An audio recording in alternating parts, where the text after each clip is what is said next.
दिवाळीला हिंदूंकडूनच खरेदी करा, आमदार संग्राम जगताप यांचं वक्तव्य. तर दिवाळीचा नफा फक्त हिंदू लोकांनाच मिळायला हवा, संग्राम जगताप यांची भूमिका. तर अजित पवारांची राष्ट्रवादी संग्राम जगताप यांना नोटीस पाठवणार. सचिन खाळवलला शस्त्र परवाना दिला गेला नाही. योगेश कदमांनी सुनावणी घेतली पण परवाना दिला नाही. गृहराज्यमंत्र्यांवरील टीकांवर मुख्यमंत्री फडणवीसांचं स्पष्टीकरण. घायवळ संदर्भातील आरोपांनंतर योगेश कदमांनी उपमुख्यमंत्री शिंदेंची भेट घेत भूमिका मांडली. तर चुकीचं काही केलं नसल्यास घाबरू नका, टीकांना जशास तसं उत्तर द्या. शिंदे कदमांच्या पाठीशी, सूत्रांची माहिती. बीडमध्ये 17 ऑक्टोबर रोजी मंत्री छगन भुजबळ यांच्या उपस्थितीमध्ये होणारा ओबीसी माहेलगार मेळावा मंत्री पंकजा मुंडे तसेच आमदार धनंजय मुंडे यांनाही देणार निमंत्रण. 2 सप्टेंबरचा GR रद्द करण्याच्या मागणीसाठी होणार बीडमध्ये मेळावा.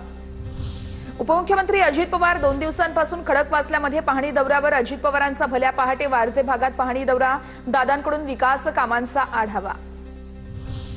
अतिवृष्टी नसलेल्या तालुक्यांनाही मदत. निवडणुकांमुळे पूरग्रस्त पॅकेजमध्ये अधिकाधिक तालुक्यांचा समावेश. नागपूर जिल्ह्यातील 12 तालुक्यांचा या यादीमध्ये समावेश. नागपुरातील 24 तास पाणीपुरवठ्याचं काय झालं? नितीन गडकरींची प्रशासनाला विचारणा. नागपुरात 24 तास पाणीपुरवठा योजनेअंतर्गत जलकुंभाचं बांधकाम सुरू. गडकरींनी प्रकल्पाचा आढावा घेतला.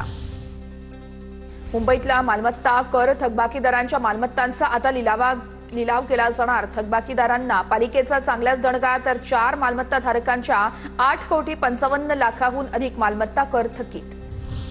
5 पर्यंत पटसंख्या असलेल्या शाळा बंद होणार नाहीत. शाळा बंद करण्याचा आदेश अधिकाऱ्यांनी मागे घेतला.